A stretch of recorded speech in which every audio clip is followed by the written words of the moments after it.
If you have been wondering about my violin gear, this video is for you. Hello, Heather Kaye, violinist here. I train violinists all over the world how to improve technical skill sets for more melodic playing. I get asked all the time, what chin rest do you use? What shoulder rest do you use? What violin are you playing on?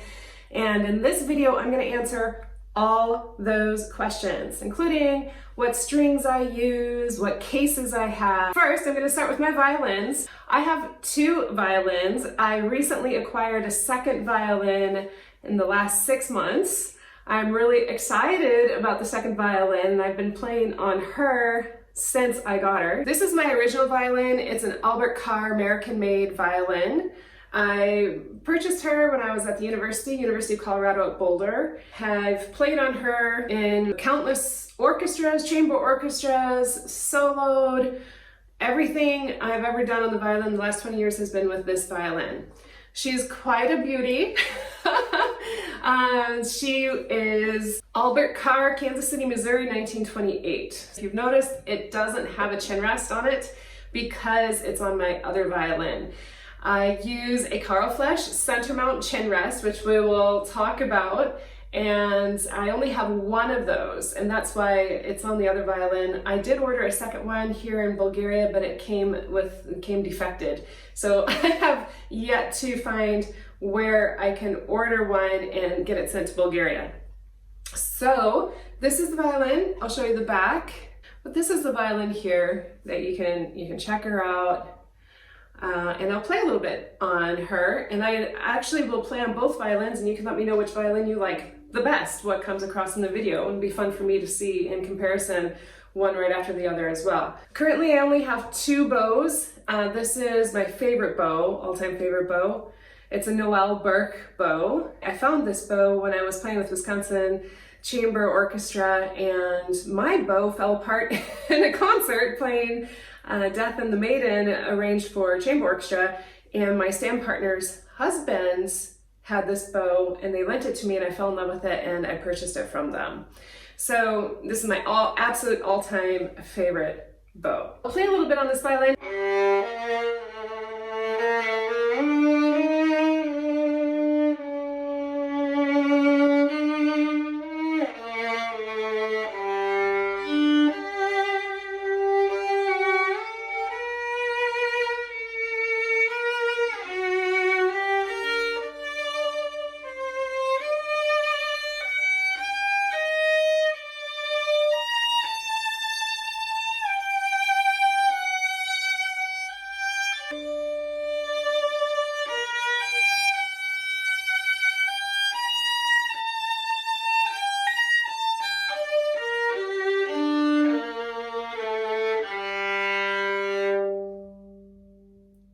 Just a little brief snippet of improv in G minor so you can just hear on all 4 strings. This is the violin that I just purchased in the last 6 months. I found her here in Bulgaria.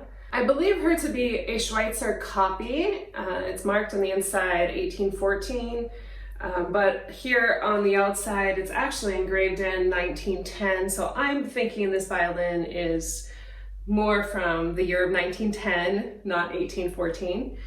And she has a beautiful tone. She's slightly smaller than my Albert Carr. She's just a little bit shorter. Everything is a lot easier for me. Now, granted, I have really long fingers, so I'm okay on a little bit bigger instrument, that's fine. But this is just a lot of fun to play. If you've been watching my recent videos, I've been playing on this violin.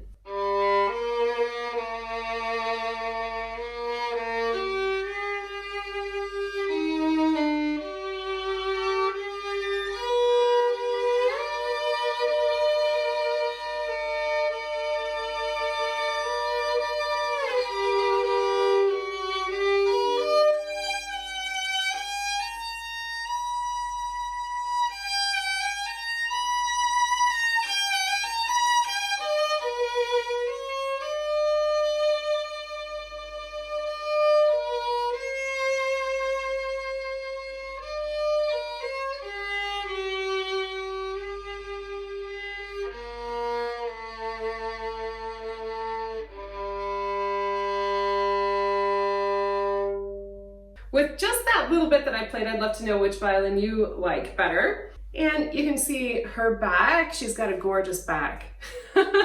It's a one-piece back, and it's my first violin that I've ever owned with a one-piece back. And she's just really a little beautiful violin. I'm very happy to have her. Very, very happy. So it's a lot of fun. Actually having fun going through the repertoire with her and getting to understand how she sings. Currently I'm bringing back Tchaikovsky Violin Concerto with her, and so it's really, really fun to explore what she can do. Let's get into strings. I use dominants, dominant G, D, A, and a wonder tone Parastro E, and I have that on both instruments. I'm a big fan of dominants just because they're really reliable. And I've explored other strings, Ava Perazzi, Vision solo dominants, Peter Infeld, and I've liked all the strings that I've tried, Peter Infeld especially, but for me they just don't last as long as dominants. Dominants really last a long time and hold their truth, their pitch truth a lot longer than other strings I have found on my instruments. So that's why I'm just always go to dominants as a reliable string.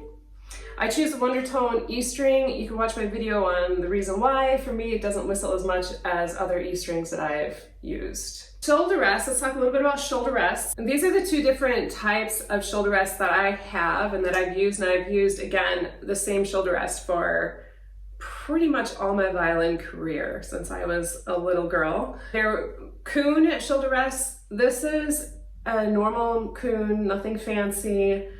Very comfortable. It's got the cushion and the groove for the shoulder, so it can sit really nicely here. So this is a Kuhn shoulder rest.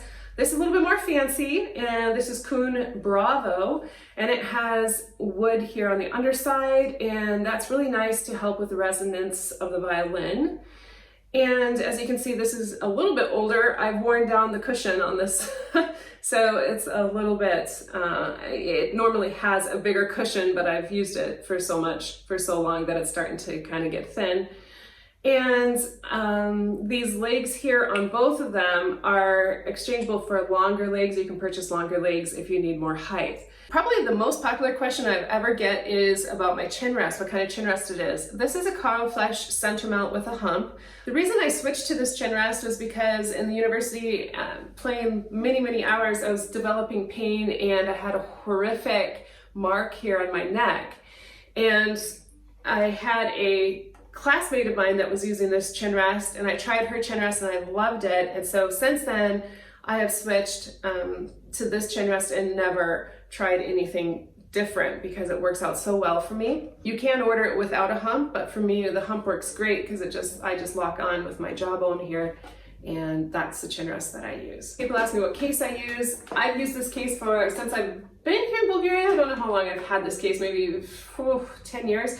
But this is a BAM case, and I love this case because it's super lightweight. And I use this when I have to walk to rehearsal and I have it on my back, or when I'm flying and traveling and I don't want to carry my other case. The reason I like a lightweight case is because I want to protect my shoulders and not be carrying anything heavy. So this is really wonderful. Fits on the back really nicely, and it's super lightweight. The only downfall to this case is there's no place to put your music, so you have to have another pouch for your music. Nothing out of the ordinary, and it has a place for 2 bows, your violin, your shoulder rest can go here, and rosin. Now the violin case that I use here at home, because I like to have something sturdier than the BAM to put my violin in, you can see in the background there, that is my Negri violin case. Absolutely love my Negri violin case. It's my all-time fave, but it is a little bit heavy for travel. And if I have to walk a long distance to get to rehearsal, I prefer to use the lighter weight. The Negri is very luxurious. And finally, rosin. People ask me what rosin I use. I use Parastro Eudoxa this is the purple label. I love this rosin. It works for me for all seasons. summer, winter, fall. This is just my go-to rosin. It's super, super clear. Pretty much sums up everything I use as my violin gear. If I've left anything out and you want to know anything that I haven't mentioned, please leave in the comments below.